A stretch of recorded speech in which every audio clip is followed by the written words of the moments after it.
So when we talk about search methods, there's a lot of different ways to search for people on Voquent, and we're going to make it sort of as easy to understand as we can by going through some of those. When it comes to the filter criteria, these are the advanced search filters that people use to really try to get a clear position of what they want or find that exact person, that needle in a haystack that they're looking for. And we're going to talk about how the filter criteria works and how the data that you put into the system, the audio you upload, and the way you index it, how it meets the filter criteria. Then we're going to talk about position rankings, which is how we determine which audio or which talents should be visible before another.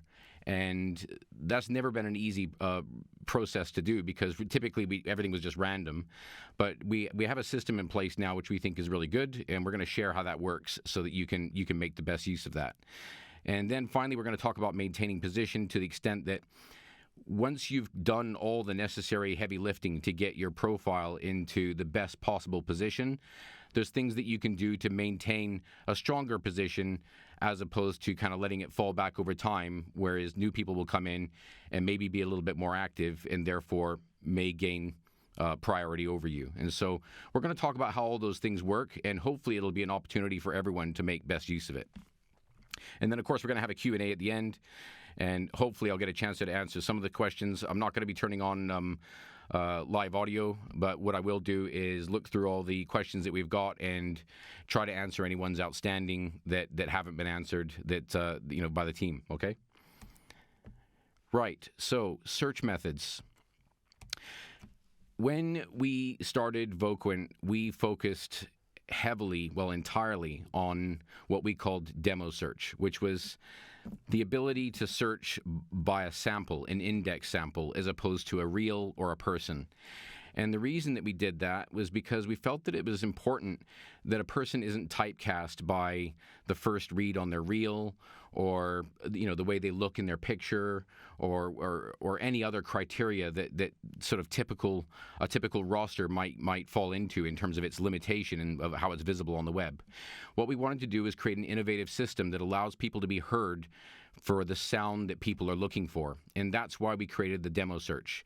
That was how our system was entirely designed from the beginning, which was to basically match the desired sounds and emotions that a person was looking for with all the attributes, the accents, the tones, the genders, the age ranges, and so forth, so that we could narrow down those results for the things that people really wanted, as opposed to lots of other stuff that they would have to kind of sort through and sift through. And so sound and emotion is what we would consider what we've called a primary conceptual influence.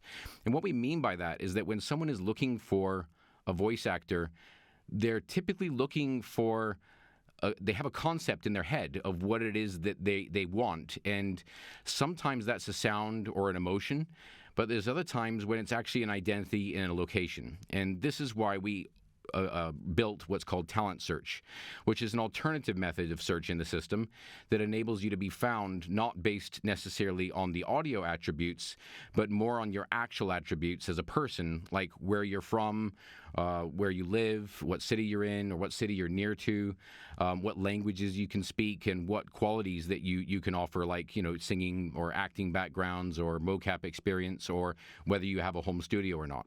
And so that was what really drove us to split out demo search into what's out now called demo and talent search.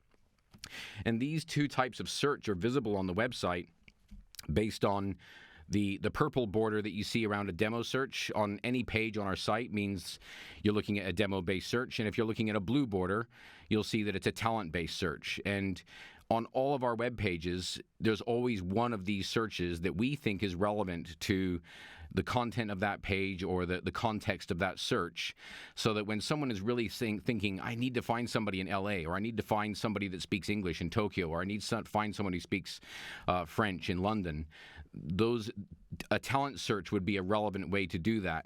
Whereas if someone's going, I'm trying to find that perfect sound, I'm trying to find that quality that's just right for my production, demos is the better way to do that. And what we've tried to create is an interchangeable way for people to do those searches and to do the shortlisting so that they can use whatever search is relevant to them. So this is a classic demo search on the Voquent website. If you're using the Voquent website or if you got it open, you'll have seen this time and time again. And the way we set this search up was to essentially provide results based against the qualities and attributes of demos. And that's why the information that you see on that is relevant to a demo search as opposed to a person search or a talent search. Now, one way that demos can be, a demo search or demo search results can be accessed is by any of the pages that come under the header of voice actors or narrators. And so if you're clicking on any of the pages related to those headers, you're typically going to see that purple bar at the top prompting you to further explore the attributes that populated that page, or to start again, hit the little gray X next to search and build your own search based on the attributes that are relevant to you. And so, if someone's looking for animation voices or trying to browse specific language groups, or they're trying to find a particular set of accents that may all fall into the same category, like Euro-neutral or transatlantic English, or all the different variations of Arabic. There's so many. Those are what the pages are built for, to make that easier. You can, of course, individually pick out every single language in the search, but it's not necessarily the way that people are going to find you. In some cases, it literally will be through one of these pages. So to get to demo search, it's quite easy. They're either accessing it from the home page, or they're going from the voice actors links or the narrators links, or they're just hitting the little gray button.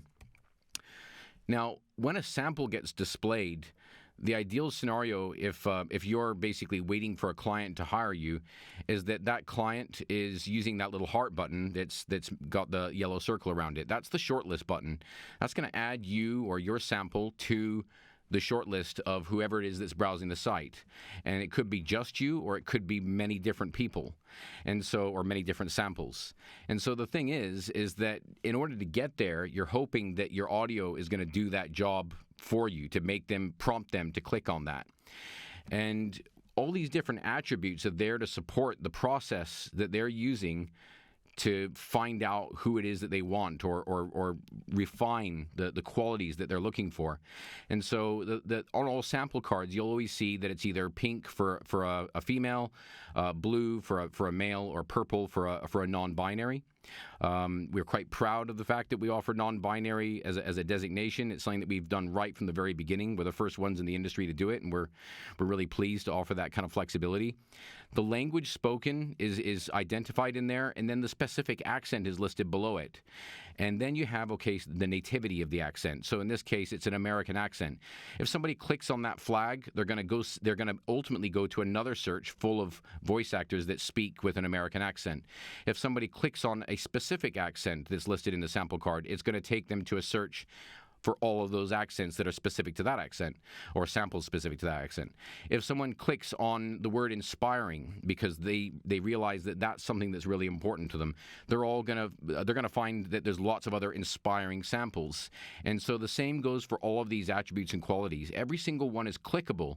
The idea behind making all those attributes clickable is that when people are in an exploration and discovery process of trying to just identify what they want, they don't really know. They're trying to browse and understand what am I actually looking for. We want that process to be a fulfilling one, and as opposed to just saying this is what you've got and take it or leave it. And so the idea is that if they can click on any of these things, they can start to narrow down the attributes, at least in the language that we use, to help them understand exactly what it is that they think they need, and that makes it a lot easier for them to build a short list. Now, the search methods that we have between demo and talent can be switched seamlessly between where I've highlighted in yellow. You've got a gray button that says demos, and if you click on it, it switches to talent. Now, what you'll notice is that the cards or the display results that are coming out are different between a demo and a talent, and I'm going to explain that in just a second. The most important thing is that when someone is switching seamlessly between these two different types of search, they're all still going into the same shortlist, and so it's not as though anyone's going to be disadvantaged if they are found from one form of search but not from another. So when we look at a talent search, there's a couple of different ways to access that, and one of those ways is basically through the header, which is to browse by typically location services. So location services is really where we map out all the different continents, countries, regions, cities that we would support with all our different, our huge studio partner network, to allow people to say, okay, I'm looking for someone in this place. Now, why would someone do that in a world where COVID particularly has forced everyone into working from their homes and people have more home studios than ever before? Well, the reality is that long before COVID, and certainly still beyond that, as things start to go back to some level of normalcy, there's a lot of people that still want their recordings done at their studio, in their building, at their location, at a studio that they hire normally. And that's why we have a huge, vast volume of cities that are all tracked inside this system to enable you to get pulled into the nearest city that you may or may not be available to go to. And so we don't have an expectation that people will always automatically go to a city that's near to them, but certainly it means that you've got a better chance of getting shortlisted if the location of that recording is something that's very physical and pinpointed, and that is a big part of the criteria. So when we look at a talent result card, again, the heart button is what you want people to be pressing, and really the process of getting there is hoping that once they've kind of looked through what's on that card and looked at the different results and played the different samples, they hear something that they like. And there's a difference between the sample results and the talent results to the extent that these are physical attributes to do with you and not to do with the persona that you were portraying in a demo sample. And so there is one common thing between a talent result and a demo result, and that is the nearest to location, which is at the top in the white section. But down below that, you'll see things are a little bit just slightly different. It's still pink for a female. The adult has been moved up to the top. And then you still have a picture of the profile of the person who uploaded the samples and whose profile that is. But this time the flag represents the talent's actual origin, like where they were brought up, as opposed to the persona that they were, behaving as. And so this isn't a sample of somebody pretending to be French or speaking as though they were French. This is somebody who is French. And that's the difference. We've also got things like 6 years experience labeled there in this particular example. And that is basically an experience range. If someone clicks on that, they're going to see other people in what we determine is a range of experience. Why would that be relevant? Well, it really comes down to the fact that some people are looking for people with a lot of experience for an obvious reason. They're going to be better, most likely. They're going to be a better performer. They're going to give you a better quality read. These guys are the veterans. We get that. But there's also you cannot underestimate the value of someone who's new, a fresh voice in a fresh market. Everyone's trying to sound unique. Everyone's trying to have something that makes their production special. And sometimes somebody with less experience means they've been heard less, and therefore they'll bring something new to the table. And so searching by experience can actually be quite relevant. You'll notice that the sample bar that plays is actually playing the highlighted sample, one of 6. So those 6 playable samples are actually the highlighted samples in your profile. They're highlighted in a kind of a goldy yellow color. And when you're determining the order of that, you're actually determining the order of the playable samples that are going to be visible on your talent card. And that's why that order is really, really important and shouldn't be underestimated or overlooked. Down below, you can see that it says fluent languages. Now, you might not have added a sample in a language that you speak, but you really should try to, because if you do, the good thing is that there's some people who are looking for a voice actor who can speak multiple languages because they're approaching multiple markets. And what that means is if somebody wants somebody who can speak both French and English, then they're going to get the same voice actor performing both scripts for the same production, which is ideal. It's not always going to be something that people want or need, but the fact that it's there means that you have that ability to demonstrate that versatility and that capability. It's still really important to actually upload samples in those languages so that you can get found in a demo search and not just a talent search with somebody who specified those languages. So that takes us to the filter criteria. Now, the filter criteria is really, really important because, believe it or not, some people use it, some people don't, but our casting team uses it all the time. And the criteria itself allows us to be as broad or as specific as we need to be. And so the reason that we ask for all these attributes for these demo samples is because we want to be able to allow people to create a very, very advanced selection process based on the criteria that's extremely relevant to them. Now, for some people, it's the language. For other people, it's the country they come from. And the way the search works is you don't have to go into an order of priority or hierarchy. You can pick any of these components and run that search no matter what level it's at. But what you will see is that there's darkened areas that are locked, and those become unlocked over time when you start to narrow down what it is that you're looking for. So if you specify English and then say, I'm looking for people who speak English from North America, or people who speak English from Europe, or people speaking French from North America, the kind of results you're going to get are going to be based on the countries that are relevant to that and the samples that match that. You can get as granular as you want, and you can be as multi-selective as you want as a client. And that's why it's important that your demos being presented to those clients has all that detail. That's why we ask for it, and that's what makes the search engine so powerful. And I don't think there's anything else like it in the world. I've never seen anything like it, and we're really proud of it. But it's something that I would still say is underused. There is lots of clients who come onto our site, maybe don't even use the search. They contact us. They say, I need somebody speaking English. And it's like, okay, great. There's got to be more to it than that. So we try to get them to narrow down just a little bit. What we wanted those advanced filters to do is to make it as intuitive as possible for people to be as granular and specific or as broad as they need to be. And we think that it meets that objective. We know it can improve. It can always improve. But we think that what it does is allow those people to meet the criteria on their terms and on the basis of how they're thinking, not how we want them to think or how we expect them to behave. So, talent filters are a little bit different. When someone's doing a talent search, we've kind of mixed up the actual filters a little bit. So it starts with region, the country located, and the city. And the reason for that is that most people who are searching for a physical person are looking for someone who's based somewhere. And a lot of that has got to do with authenticity.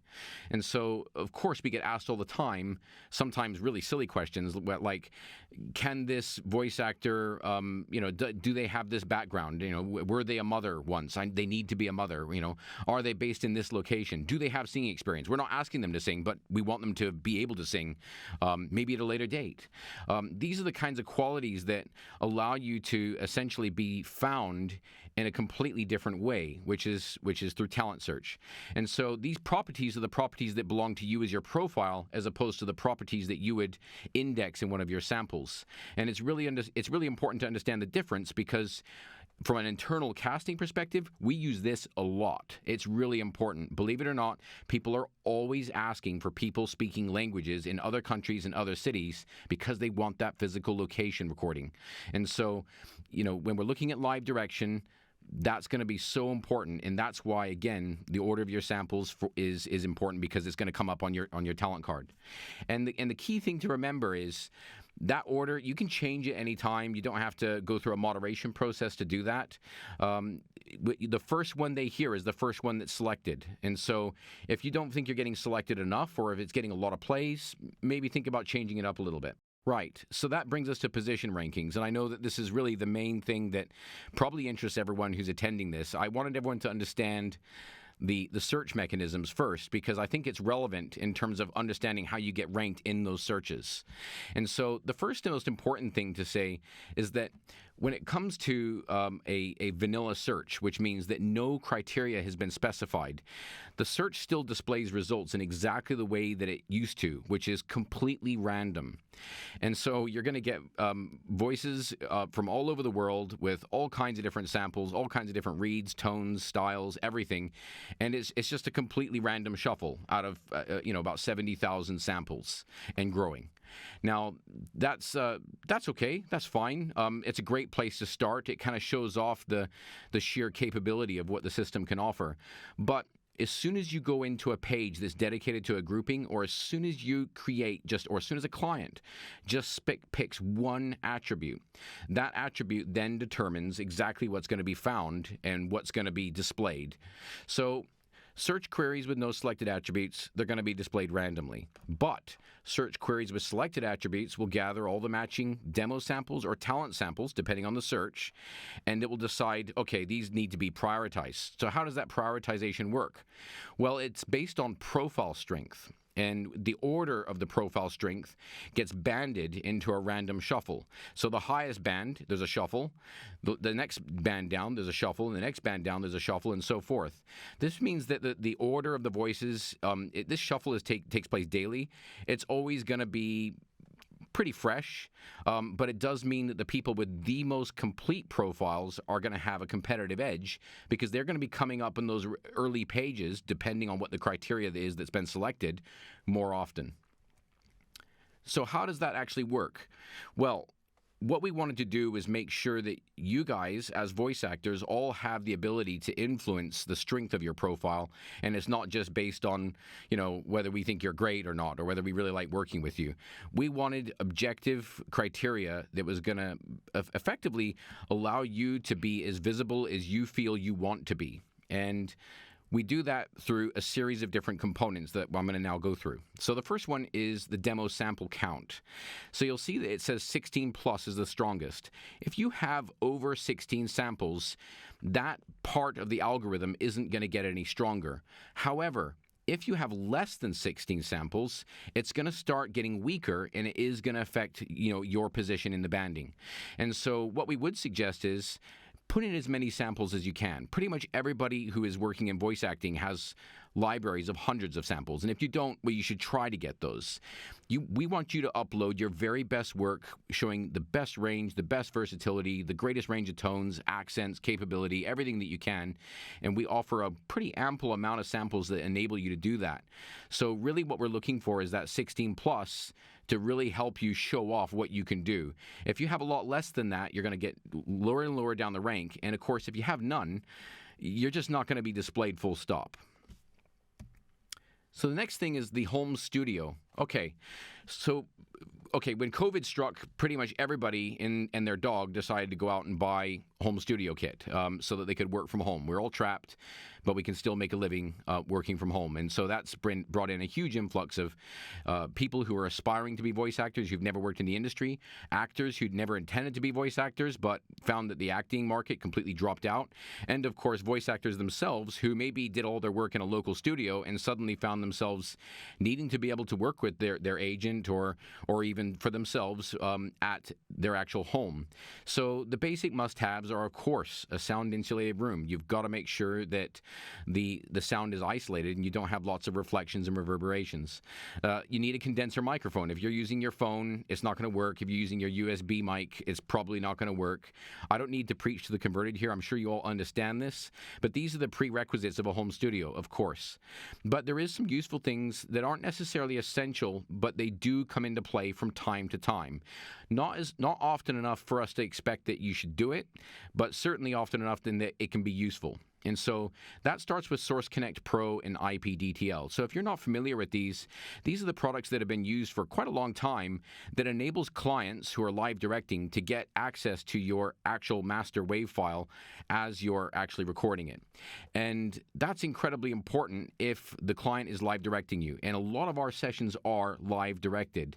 And so from that perspective, if you can't get to a studio that has Source Connect Pro and someone has got a huge, big commercial casting job that they're offering and it's really, really valuable, it may be that you're going to be disadvantaged because you can't get to a studio that's nearby with Source Connect Pro and you don't have Source Connect Pro yourself, because some people will just simply insist that they can get access to that file. But in most cases, you really actually don't need that.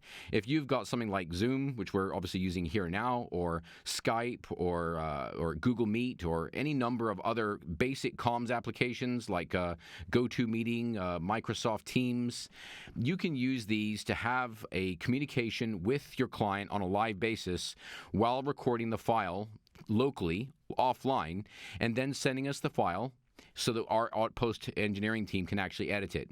That's the standard way that we do pretty much 96% of all of our recordings. And so for that extent, it's important to know that Source Connect Pro and IPDTL, you don't need them, but they are nice to have. The next thing is Voquent Verified, and this is something that we brought out recently. Now, if you're looking at one of your samples, or if you're looking at your talent result, or if you're even looking in your profile and you see that little house symbol with a mic in it, that's the home studio icon. And some of these home studio icons have a little blue tick, and that blue tick is a symbol of Voquent verification. Now, how do people get verified? Well, over the years, the way that we verify people is that when someone picks them and we work with them, particularly on a live directed basis, we go through a whole process of checking that they're going to be able to produce the audio that's necessary to meet the quality requirements of the customer. And so in that respect, a lot of people have been verified just because they've been chosen for a job. But if you haven't been chosen for a job, or at least not yet, one of the ways that you can go ahead and get verified is to go through a fast-track verification process. Now, that's not a way for us to try to generate a revenue stream out of any of the voice actors who haven't yet been verified. The idea is that you can go ahead and go through a process of working with our engineers who will take the time to help you get your setup working so that you can produce quality audio, and we can have the assurance that it's going to work when you're called on for that big job or that little job or many jobs. And so Voquent verification is something that it's important to our internal production team who do a lot of casting, but it's also a reassurance to the clients. And that's something that's important, whether you're thinking about the fact that you've done lots of jobs or you've won awards. It's really simple. If people are seeing that little blue tick, it's just that little bit of additional credibility that makes them think, right, okay, I've got a bit of peace of mind that this is going to work out well. The next thing we have is what's called applauded samples, and we've actually had this functionality running for a while, but we've never really made a lot of noise about it. And there's a lot of different reasons for that. But since we've released the new build of Voquent back in sort of middle of August, we've gone ahead and started to actually use the applause component as a way of determining profile strength. And so, the first thing to remember is that your samples cannot be applauded by a client. That might sound counterintuitive because obviously it's the client's opinions that matter. But what we didn't want is people going out to the general public and just getting them to game the system and just add in tons of likes or the equivalent of applause, clappy hands to a sample that isn't actually maybe really that good. So what we have is a peer-based system. Another voice actor that's registered on Voquent who looks at a sample card that belongs to you, looks at any of your samples, they can actually applaud your samples. And so the peer-based system enables you and other voice actors to go ahead and determine what you think is a good sample and what you think isn't a good sample.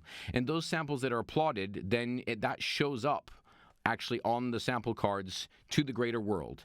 Now, again, it's a little bit like verification. It's something that's going to catch clients' eyes. It doesn't necessarily mean anything because at the same stage, when someone's searching for a voice actor, how they sound for their project is more important than the clients they've worked with, the experience they have, the awards they've won, whether they've got applauded samples, or even whether they're verified. What really matters is this the right person for my project?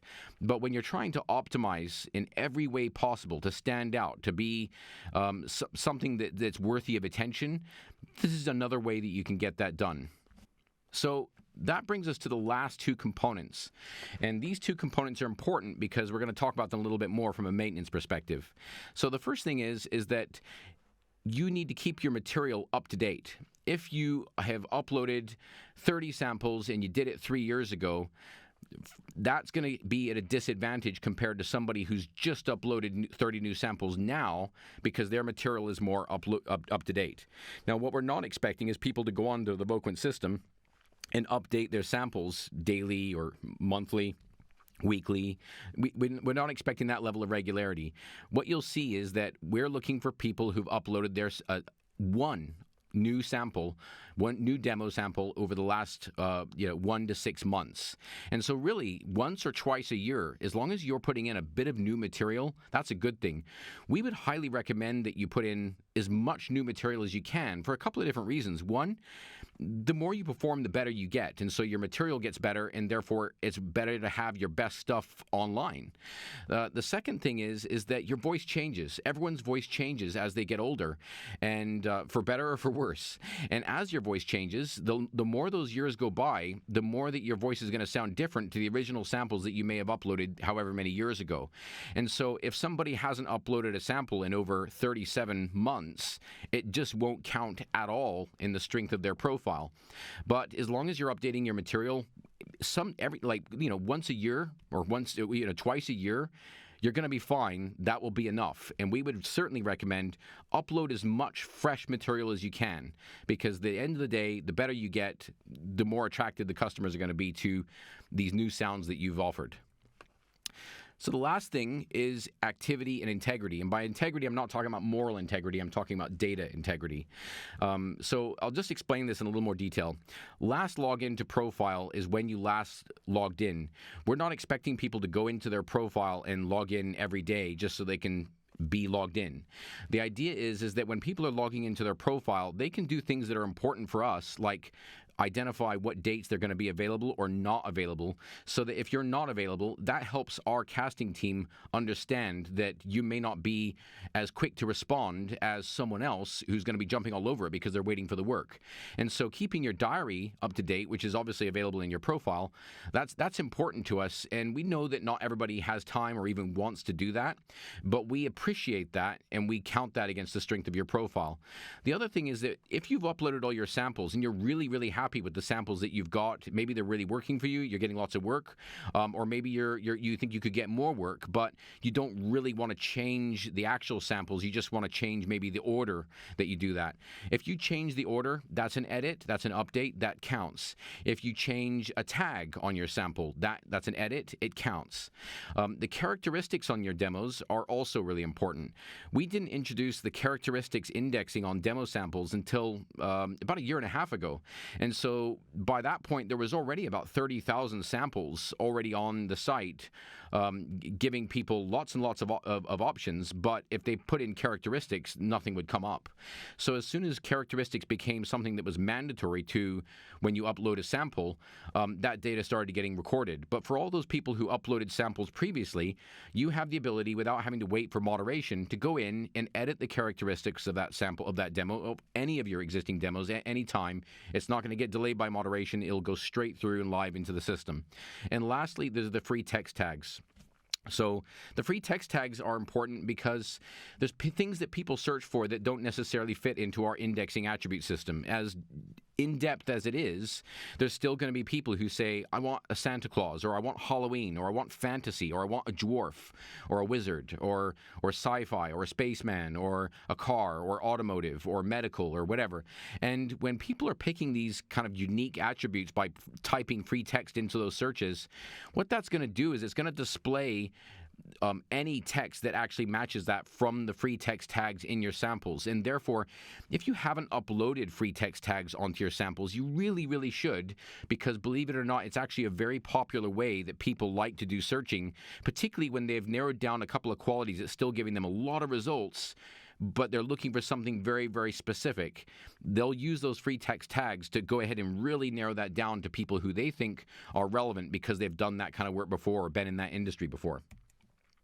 So that, in summary, is all the different components of profile strength. If you're doing all those things, you're going to be in the highest band, you're going to be seen more often, and you're going to come up earlier than others.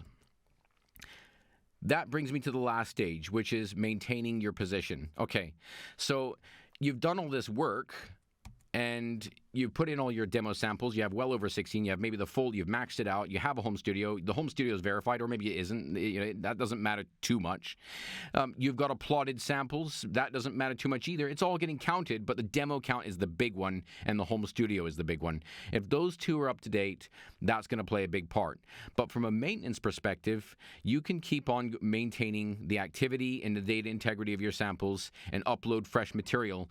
The more regularly you do that, the stronger your profile is going to be. It's going to count a lot more over those people who have a very complete profile.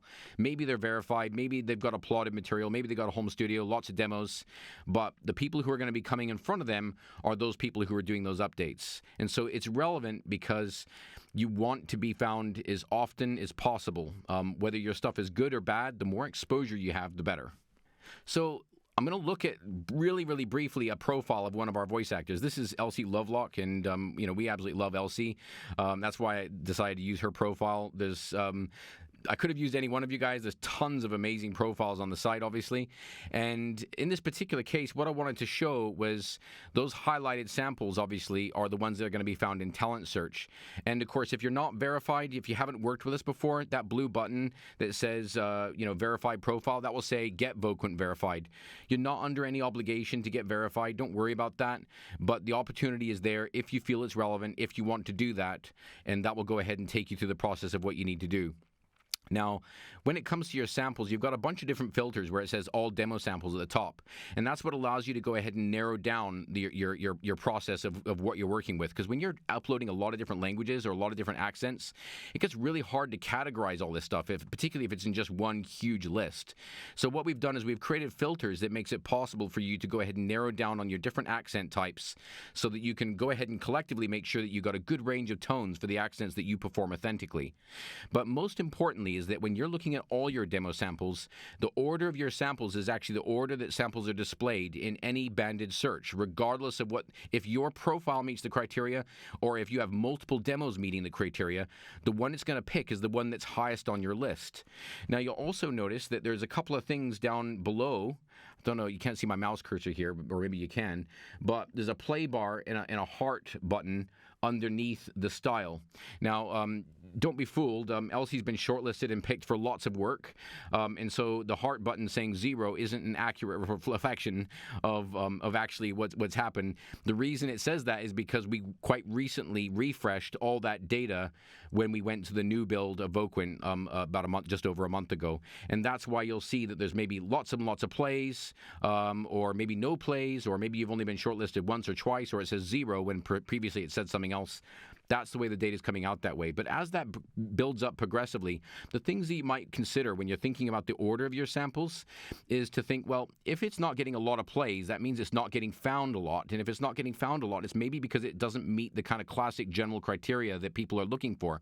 I would expect that the ones that are getting played the most are quite possibly the ones that are most interesting in terms of its attributes to the clients. And you might want to consider bumping that up a little, because you could have samples that are played that are way down your list, but they seem to be getting played a lot. That means that right now it's probably meeting the trend of what people are actually trying to listen for. And again, when you're getting that heart button, that's a really good sign. That means that people are listening to it and they like that sample. And I would say that the samples that are most liked are the ones that you should really try to think about pushing to the top, unless you have a lot of confidence in some new material that you've uploaded and you really want that to be at the forefront when people find you. So when you're in your profile, whether you're doing that from a mobile device or you're doing that from the desktop, drag and drop is the way that you change the order. You really don't have to do anything else other than just hold down on one sample and move it. And so you can do this as many times as you want and as quickly as you want, and it's all live and immediate on your profile. And so we want you to be as comfortable as you can, making changes to experiment and find out what works best for you, because there's lots of people who upload lots of samples and they wonder why they don't get enough work or why they haven't been picked more often. And there's so many different reasons for that. We can't explain or guarantee work or explain why people don't get picked for any reason. Clients make choices based completely on their own criteria, and sometimes that criteria is bonkers. It's almost irrational. But nonetheless, when you're looking at your profile, although that order is static until you decide, okay, I'm going to change things up a bit here. I'm going to change the order. And another reason that you might want to change that order is that if you've uploaded a lot of samples that are all of the same style, and then you come up on a talent search and it says documentary, documentary, documentary, documentary, well, it makes you look a little bit top heavy when it comes to documentary.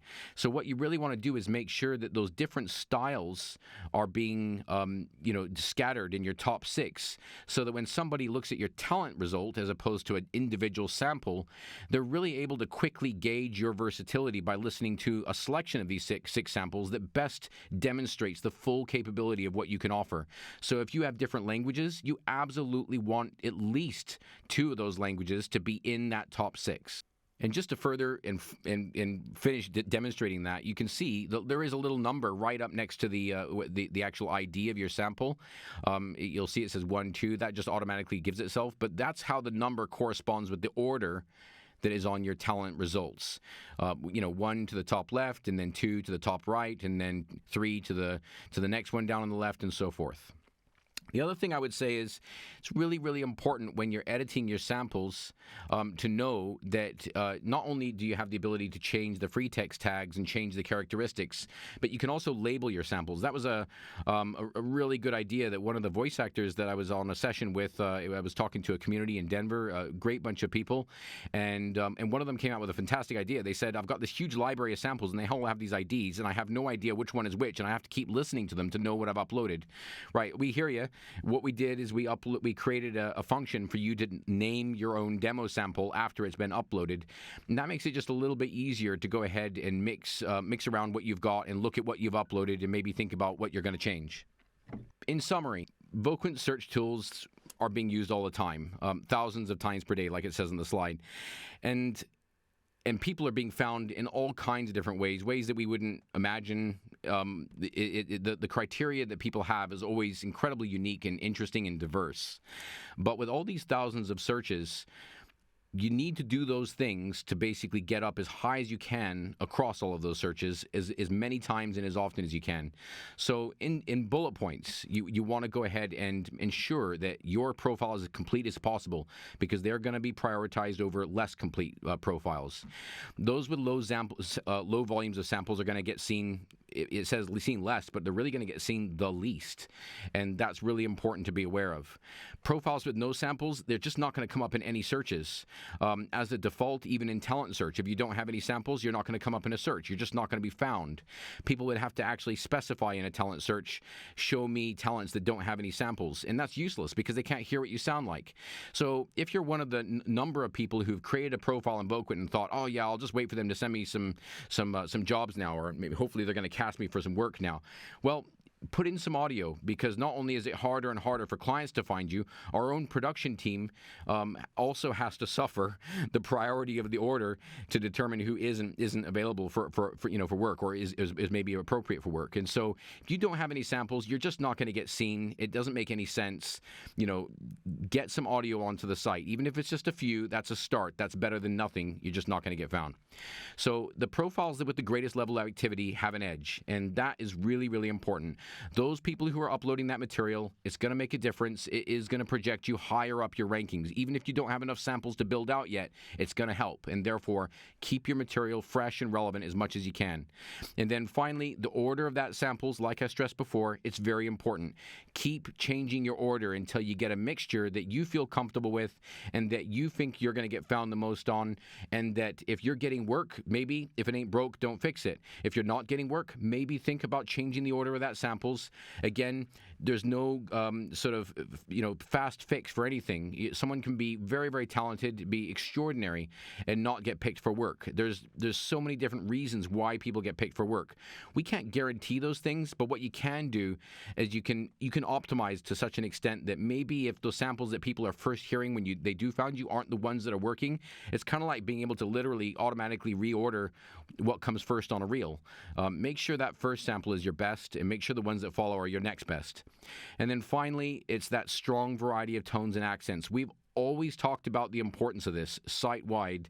You got to have that range of tones to really demonstrate that you can work in all these different emotions that are important to people, whether it's an authoritative read or a conversational read or a comedic read or whatever, an enticing read. There's a whole bunch of different tones. I think we track about 11, and what we try to do is get people to really focus on making sure that they've uploaded reads that are in those tones, because People need to hear your versatility. They need to hear that you're capable of speaking in more than one way, because just because you sound great for one project doesn't mean you're going to sound great for another. It's really, really important to do that.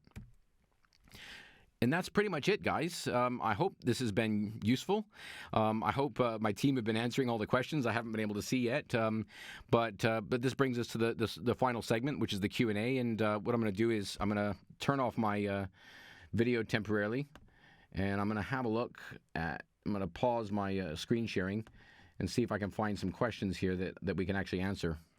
All right, so lots and lots of questions, probably more than we've been able to answer here. Okay, first of all, there's going to be a lot of people I know who want to know how the fast track verification works in more detail. And like I said before, it's not something that is relevant to having, because it's not going to make or break you. I'm pretty sure we've verified thousands of voice actors on the site. But if you're not verified yet, yep, definitely worth a thought. Our engineers are going to take the time to go through your environment, your microphone, your setup, and make sure that it's a good quality setup. The process of doing that isn't just good for Voquent, it's good for you, because if you have not done that and you're maybe at an early stage of your voice acting career, that's going to be really helpful to you no matter what sites you use, platforms you're on, agencies you're applying to, or website that you're building for yourself. You want to make sure that your audio is optimal, and being able to speak to one of our engineers who are very qualified at what they do, that's a really good thing. And so we would highly recommend it, but it's not essential. Don't worry, you're not going to actually get hurt if you haven't verified yourself. So another one of the questions is, how many jobs are you guys booking daily? Right. Number of jobs goes up and down all the time, as you can imagine, and voiceover is seasonal as well. Everybody kind of freaks out in December, January. Oh my God, is the voiceover industry stopping? Where's the work? What's going on? It makes no sense. Things get quiet at the end of December and January. That's normal, and so there's lots of seasonal trends in voice work. But what we do find is that over time, you do see averages, and our average is building all the time. So what we would distinguish is that there's a difference between a job and a role. We cast lots of multi-role projects, and we do, I guess, somewhere on average of about 25 roles a day. And that gives you an idea of how much work is going through us. Of course, there's lots of sites out there. There's lots of places where you can get more work who maybe offer even more volume of work than that, and possibly at really good rates and possibly not. But I think the most important thing to remember is that there's enough roles getting cast on a daily basis that it's worth making sure that your profile is good enough when those opportunities arise. So one of the other questions here is the average rate for a VO gig on Voquent. Rates really vary depending on the job itself. And so a basic recording that's going to be used for a really minimal audience, like an Eternal Explainer video, and that's a really common bread and butter type of recording role, that's easy to determine. It's going to be based on the country of where it is, the voice actors' rates and what they expect for that job, and average fair rates that we would expect someone to do for those rates. That's pretty normal. But where things get much more complex is when you have a lot of different factors involved. And the first one is usage. Usage is really important.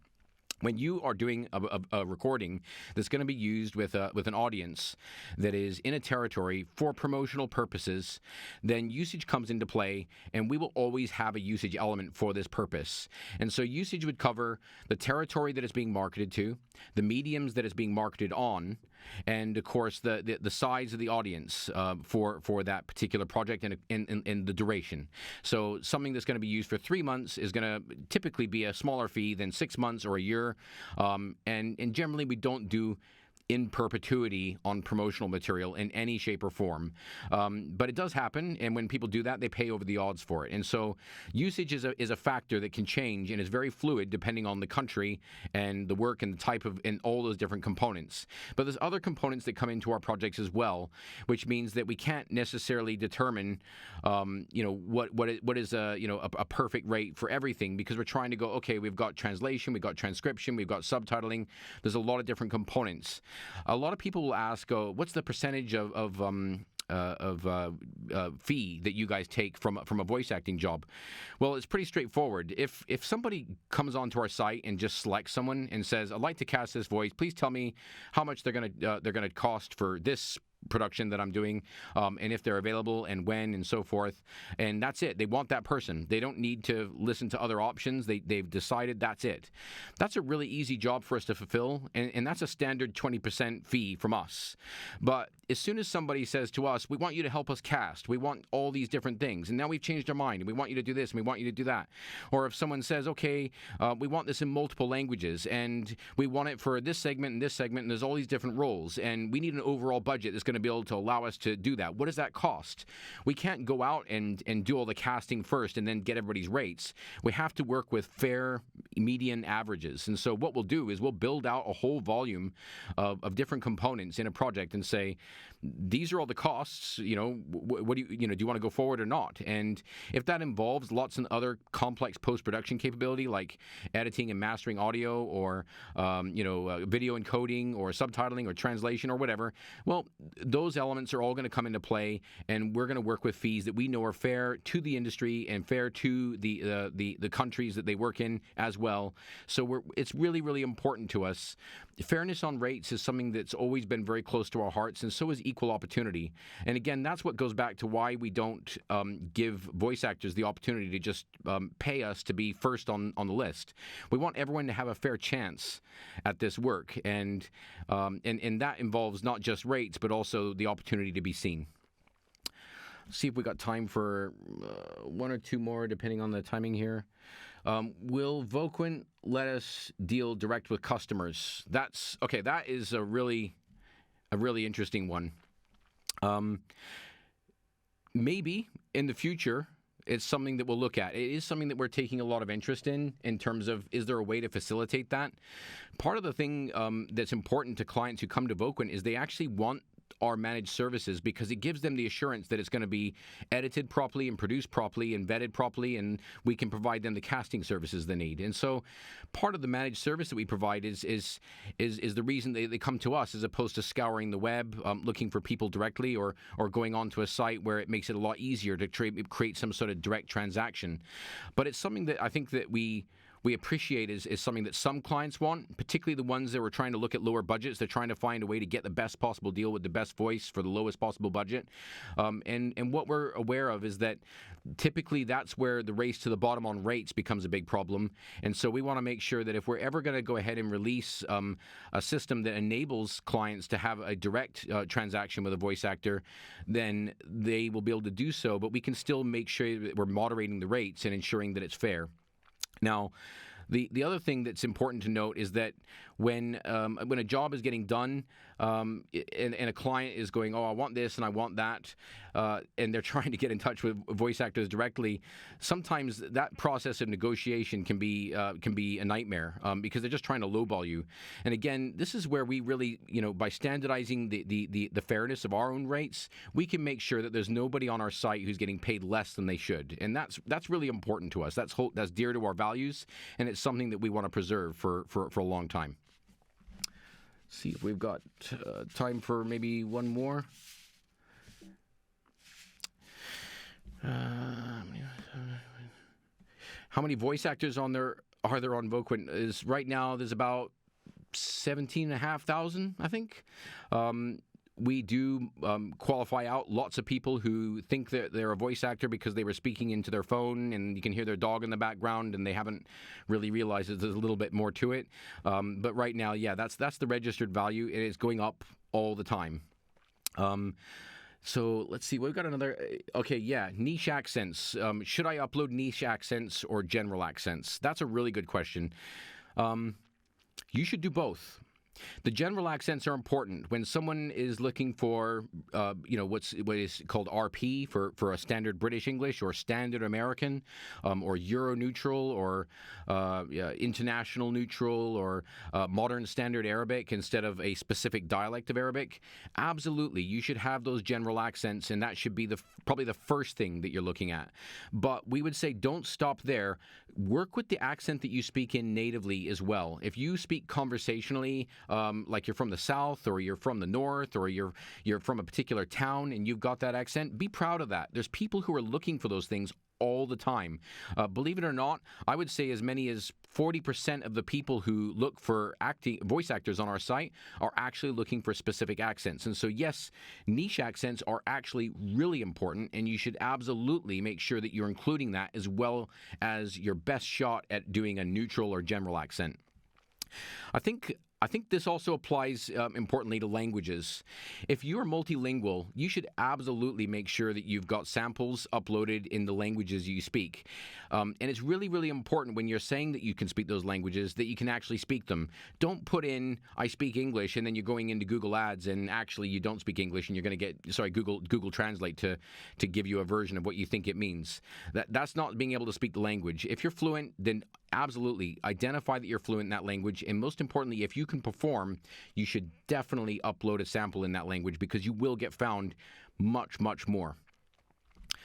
I think that's pretty much hit an hour, and I can see there's still lots of questions, and so what we'll do is we'll try to answer as many questions as we can at the end of this session by email, and keep in touch with all of you.